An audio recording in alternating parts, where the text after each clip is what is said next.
So, one day. Okay, so we are chapter 7. Okay, Caramon's horse shifted restlessly beneath him as the big man leaned forward in the saddle, staring down into the valley at the village. Frowning darkly, he glanced at his brother. Bracelin's face was hidden beneath his black hood. It's kind of cold.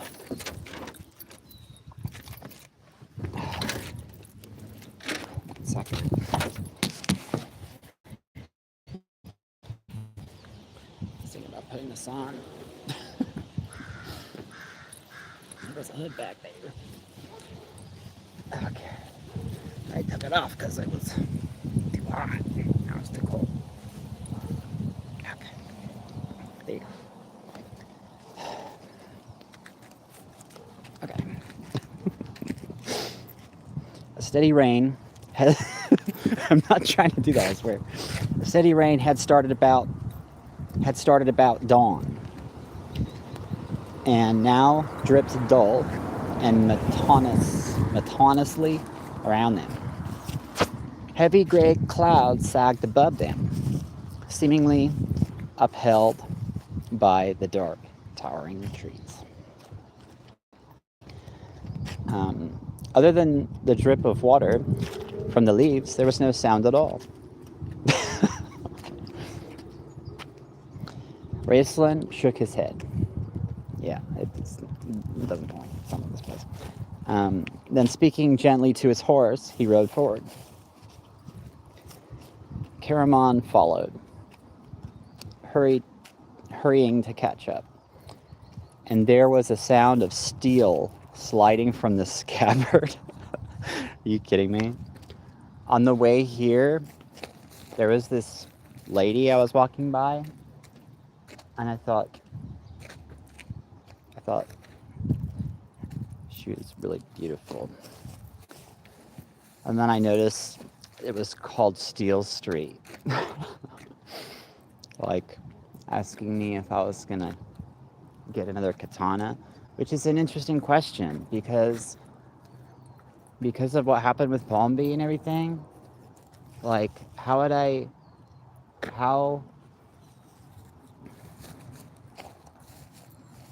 that's where I kind of messed up, maybe? No. But I mean, definitely an embarrassment. Because I mean, how could she trust that I'm not going to leave her once that girl, I don't know. So steel, get it? with the way it's spelled, though, with the E at the end, it means the question has been, remember the question that was answered. And then working on giving this thing that goes wrapped around the hands in the letter T.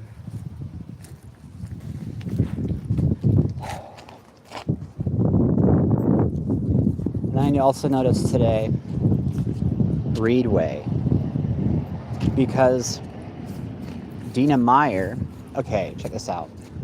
So with Shadowrun or whatever, they had that Johnny Mnemonic movie, and if my dad was Johnny Mnemonic, right? He had the cure of the cold, which makes sense because I went 4 years without getting a cold or a flu, and the last time I got it was from him. So he does know the cure to the cold. Well, anyways, in the movie, he gets help through Dina Meyer. And the person that would be most likely to help me and my family right now is named Diana Meyer. So the difference between Dina Meyer and Diana Meyer is Diana Meyer places more emphasis on caring.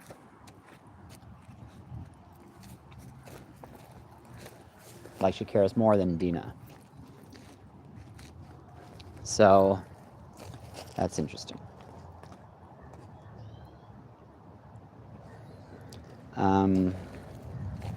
Anyways, so the sound of steel sliding from the scabbard, huh? Bard. Yeah, that would hurt. What if I started writing her songs? You will not need your sword, my brother, Raceland said without turning. The horse's hooves clopped through the mud of the road, their sound thudding too loudly in the thick, rain-soaked air. Despite Raceland's words, Caramon crept his hand upon the hilt of his sword until they rode into the outskirts of a small village.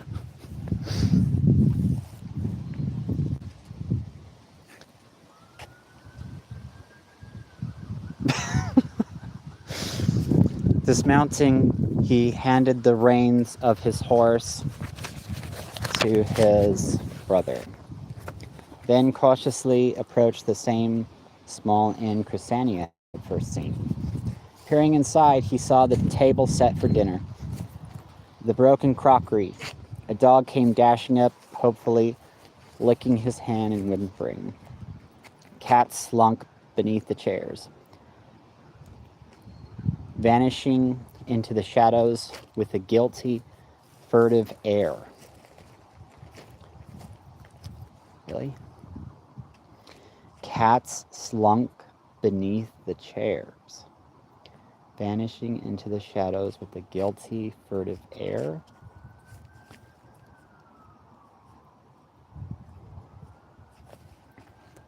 What does that mean? Chairs have been, that word chair is meant taking away from marriage. Furtive air. Absently patting the dog, Caramon was about to walk inside when Raceland called. I heard a horse over there. Sword drawn, Caramon walked around the corner of the building. After a few moments, he returned, his weapon sheathed, his brow furrowed. It's hers, he reported, unsaddled, fed, and watered.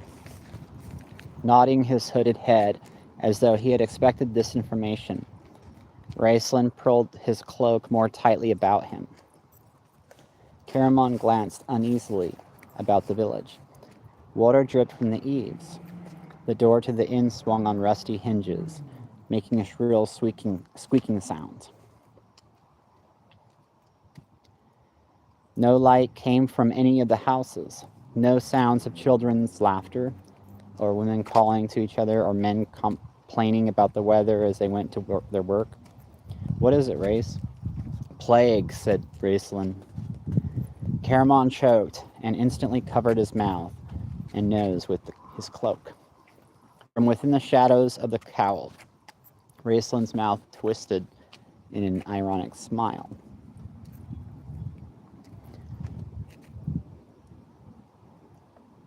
Why is he smiling? Wait, Caramon choked and instantly covered his mouth and nose with his cloak.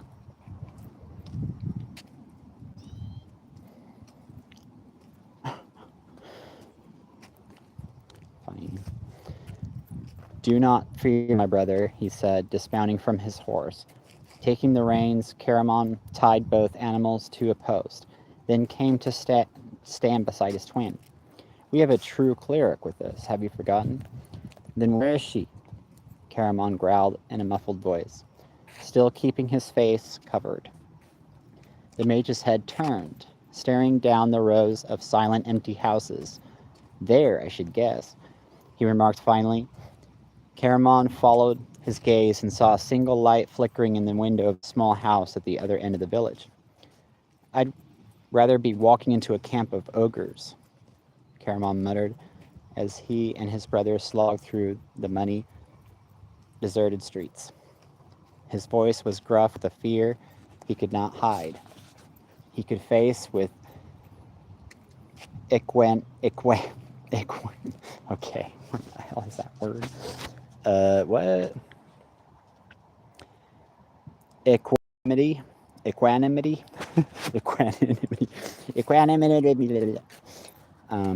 The prospect of dying with 6 inches of cold steel in his gut.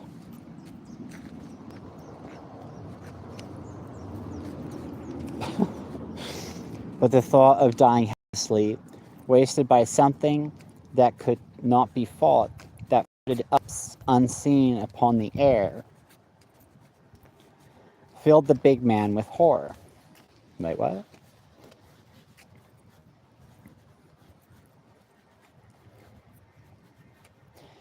That means something killing his wife, too. Raceland did not reply. His face remained hidden. What his thoughts might have been, his brother could not guess. The two reached the end of the row of houses. The rain spattered all around them with thudding plops. They were nearing the light when Caramon happened to glance to his left. Name of the gods, he whispered as he stopped abruptly and grasped his brother by the arm. He pointed at to the mass grave. Neither spoke. With croaks of anger at their approach, the carrion birds rose into the air, black wings flapping. Caramon gagged, his face pale. He turned hurriedly away. Raceland continued to stare at the sight a moment, his thin lips tightening into a straight line. Come, my brother, he said coldly, walking toward the small house again. Glancing in at the window, hand on the hilt of his sword, Caramon sighed and, nodding his head, gave his brother a sign. Give him a sign. Raceland gently pushed gently upon the door, and it opened at his touch. A young man lay upon a rumpled bed. His eyes were closed, his hands folded across his chest. There was a look of peace upon him still. The still ashen face, though the closed eyes were sunken into gaunt cheekbones and the lips were blue with the chill of death. A cleric dressed in robes that might once have been white knelt on the floor beside him, her head bowed on her folded hands. I wonder if that means that she told somebody about the pre-death funerals. Caramon started to say something, but Raceland checked him with a hand on his arm, shaking his hooded head, unwilling to interrupt her. Silently, the twins stood together in the doorway, the rain dripping down around them. Cristania was with her god, intent upon her prayers. She was unaware of the twins' entrance until finally the jingle and creak of Caramon's armor brought her back to reality. That means sound for everyone. Lifting her head, her dark, tousling hair falling about her shoulders, she regained them without surprise. Her face, though pale with weariness and sorrow, was composed. Though she had not prayed to Paladine to send them, she knew that God answered prayers of the heart as well as those spoken openly. Bowing her head once more, giving thanks, she sighed, then rose to her feet and turned to face them. Her eyes met Raceland's eyes, the light of the falling fire causing them to gleam even in the depths of his hood.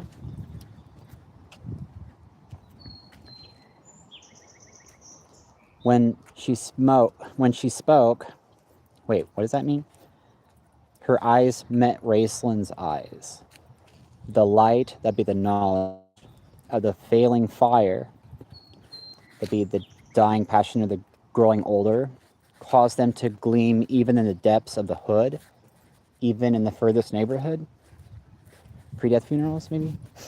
When she spoke, her voice seemed to her to blend with the sound of the falling raindrops. I failed, she said. Raceland appeared undisturbed. He glanced at the body of the young man. He would not believe. He would not believe? Oh, he believed. She, too, looked down at the body. He refused to let me heal him. His anger was very great. Reaching down, she drew the sheet up over that still form. Paladine has taken him. Now he understands, I am certain. He does, Raceland remarked. Do you? Ksenia's head bowed. Her dark hair fell around her eyes. She stood so still for so long that Caramon, not understanding, cleared his throat and shifted uneasily. Raised? He began softly. Shh. Raceland whispered. Ksenia raised her head. She had not even heard Caramon. Her eyes were a deep gray now. So dark, they seemed to reflect the Archmage's black robes. I understand, she said in a firm voice. For the first time, I understand, and I see what I must do. Does that mean that she woke up to what she did? That follows the celebration and bringing pre-death funerals? In Istar, where did that represent? New York? The stock market. I saw belief in the gods lost. What does that mean? Sorry, I'm going off. In Istar, I saw belief in the gods lost. That means nobody else has done it. Paladine granted my prayer and showed me the king priest's fatal weakness. Pride. The god gave me to know how I might avoid that mistake. He gave me to know that if I asked, he would answer. But Paladine also showed me in Istar how weak I was. That means she doesn't have money. But when I left the wretched city and came here with you, I was little more than a frightened child, clinging to you in the terrible night. Or doesn't have stock, I guess you could say. She doesn't have stock. Now I have regained my strength. The vision of this tragic sight has burned into my soul. Maybe she does. As Ksenia spoke, she drew near Raceland. Her eyes held hers. His eyes held hers in an unblinking gaze.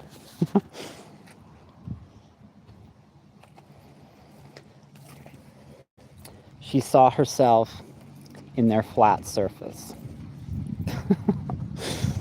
The medallion of Paladine she wore around her neck shone with a cold, white light. That has meant doing a lineup next. The letter Q or whatever. Her voice grew fervent. Her hands clasped together tightly. So it means it's not looking so bright anymore. That sight will be before my eyes, she said softly, coming to stand before the Archmage. As I walk with you through the portal, armed with my faith, strong in my belief that together you and I will banish darkness from the world forever. That's funny. That means we'll make everybody smarter when we share together. Because the portal has represented the monitor. Reaching out, Raceland took hold of her hands. They were numb with cold. He enclosed them in one of his own slender hands, warming them with his burning touch. So I have this thing still for wrapping our hands.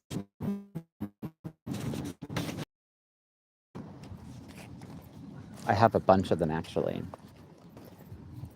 I need to actually contact fabric companies still and figure out somebody to make them. I really like the mummy look.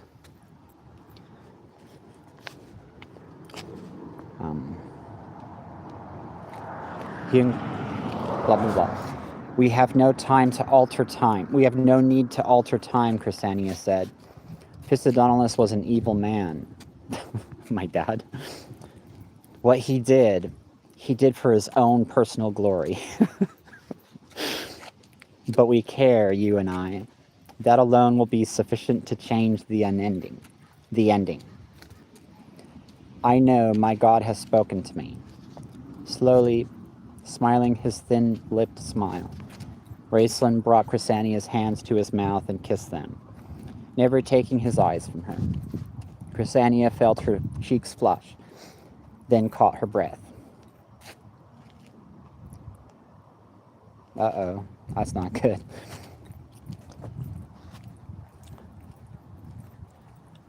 He's not getting married. She doesn't want to. She suddenly is having doubts of getting married. With a choked, half-strangled sound, Caramon turned abruptly and walked out the door. That's weird. Because the last thing that was happening... Never mind, I can't share. Because of my brother. The dreams my brother telling me about married life. And she was saying, what if he's right?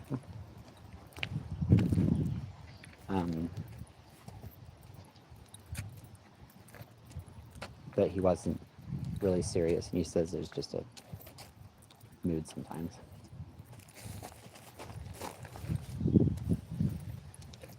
But, you know, oops. Okay, so that part's over. So now we're at part 2. Part 2, chapter 7. That's pretty cool. So cool. Hopefully she's woken up to what she actually did on those days. Pretty weird. Pretty crazy.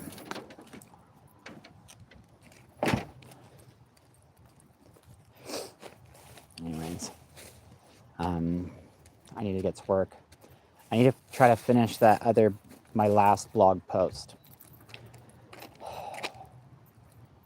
I guess maybe I'll do 2 more. Maybe I'll do one of them that tells everything up to here, and then the other one, and then I'll start another one that I just add to it, and I'll just call it like the meeting or something. And then I'll just have the stuff about Cornell Road and what's happened since I've been back in Portland, and all the stuff that a person might be able to predict if they are thinking about the names of the streets, always, you know, doing that for as long as we live. It's really interesting. But anyways, what's funny is my brother's wife is Weaver, and Weaver Road is over at Tri-Cities. She's from the country. She's never lived in a city before. And over in the city in LA, there's a green road where maybe a new Highland kind of place could be built, right? Over by Amber Hills. And Weaver Road is over there too. Weaver Road is over there. Wouldn't that be cool? So in the next blog post, I'm going to try to sell Bedford. my car, Bedford. It's worth only $50,000.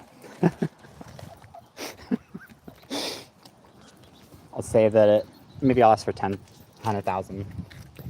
I'll say that, you know, it'll be worth more money in the future, and then it'll give us a good start to invest in our company, bring in pre-death funerals. I'm gonna write a bunch of people. So there's Oakhurst Ward, and then I went there, and I need to wash my clothes so I can go back.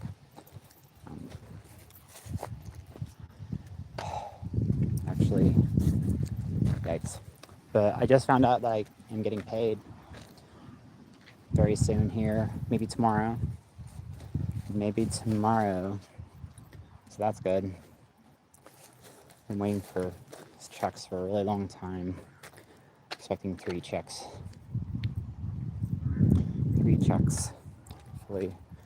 Hopefully I get that. Anyways, but I'm gonna try to sell Bedford. Okay. So that was good. So I'll see you tomorrow.